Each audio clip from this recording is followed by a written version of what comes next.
ഞാനിന്ന് പറയാൻ ഉദ്ദേശിക്കുന്ന വാസ്തു ടിപ്സ് വെസ്റ്റേൺ സൈഡിൻ്റെ ചില പ്രത്യേകതകളാണ്. നമ്മളിതിനു മുമ്പുള്ള വീഡിയോസിൽ പറഞ്ഞ പോലെ തന്നെ നമ്മുടെ എനർജി ഫ്ലോ ചെയ്യുന്നത് ഈസ്റ്റിൽ നിന്നും സൗത്തിൽ നിന്നും എല്ലാമാണ്. അപ്പോൾ ആയതുകൊണ്ട് വെസ്റ്റേൺ സൈഡിൽ നിന്ന് എനർജി പുറത്തേക്ക് പോകാതിരിക്കാൻ ശ്രദ്ധിക്കണം. അതുപോലെ നേരത്തെ കഴിഞ്ഞ എപ്പിസോഡിൽ പറഞ്ഞ പോലെ വെസ്റ്റേൺ സൈഡിൽ അധികം ഓപ്പണിങ്സ് ഉണ്ടാവരുത്. ഏറ്റവും കൂടുതൽ സ്ട്രോങ് ആയിട്ടുള്ള വോള് കെട്ടിയിരിക്കുന്നത് വെസ്റ്റേൺ സൈഡിലാണ്, കെട്ടേണ്ടത് വെസ്റ്റേൺ സൈഡിലാണ്. സൗത്ത് വെസ്റ്റ് ആണ് നമ്മുടെ കന്നിമൂല എന്ന് പറയുന്ന പൊസിഷൻ. അവിടെ ആയിരിക്കും മാസ്റ്റർ ബെഡ്റൂംസ് എല്ലാവരും ഡിസൈൻ ചെയ്യുന്നത്. നോർത്ത് വെസ്റ്റിൽ ഏറ്റവും സൂട്ടബിൾ ആയത് കിഡ്സ് ബെഡ്റൂം അല്ലെങ്കിൽ ഗസ്റ്റ് ബെഡ്റൂം അതെല്ലാം ആയിരിക്കും നോർത്ത് വെസ്റ്റിൽ സൂട്ടബിൾ ആയിരിക്കുന്നത്. വെസ്റ്റേൺ സൈഡിൽ കിച്ചൺ അത്ര പ്രിഫറബിൾ അല്ല. വെസ്റ്റേൺ സൈഡിൽ കിച്ചൺ വന്ന് അത് നമുക്ക് ഓവർ എക്സ്പെൻസ് വരാനുള്ള ഒരു ചാൻസസ് വാസ്തുപ്രകാരം പറയുന്നുണ്ട്.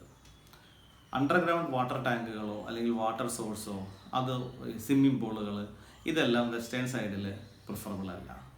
പക്ഷേ ഓവർ ഹെഡ് ടാങ്കുകൾ വെസ്റ്റ് സൈഡിലാണ് ഏറ്റവും പ്രിഫറബിൾ. വെസ്റ്റ് സൈഡിലെ വാൾസിൽ മാക്സിമം നമ്മൾ ഡാർക്ക് കളർ പെയിൻറ്റ് കൊടുക്കുന്നതായിരിക്കും നല്ലത്. അതായത് ഗ്രേ കളറോ അല്ലെങ്കിൽ വയലറ്റോ ഏതെങ്കിലും ഡാർക്ക് കളർ പെയിൻറ്റ്സ് ആയിരിക്കും നല്ലത്. മിറർ കൊടുക്കുന്നത് വെസ്റ്റേൺ സൈഡിൽ അത്ര പ്രിഫറബിൾ അല്ല, കൊടുക്കാതിരിക്കാൻ ശ്രദ്ധിക്കുകയായിരിക്കും നല്ലത്. അതിന് പകരം വെസ്റ്റേൺ സൈഡിൽ നമുക്ക് വലിയ മ്യൂറൽ പെയിൻറ്റ് അല്ലെങ്കിൽ വലിയ ട്രീസിൻ്റെ പടങ്ങൾ അങ്ങനത്തെ കാര്യങ്ങളെല്ലാം ചെയ്യാം. പിന്നെ ഒരു പ്ലോട്ട് സെലക്ട് ചെയ്യുമ്പോൾ മാക്സിമം വെസ്റ്റ് ഓപ്പണിംഗ് വരുന്നത് അവോയ്ഡ് ചെയ്യുന്നതായിരിക്കും നല്ലത്. വെസ്റ്റേൺ സൈഡിൽ ഒരു ഗാർഡനോ അല്ലെങ്കിൽ ഒരു മെയിൻ ഗേറ്റോ അതെല്ലാം പ്രിഫറബിൾ ആയിട്ടുള്ള സംഗതിയല്ല വാസ്തുപ്രകാരം.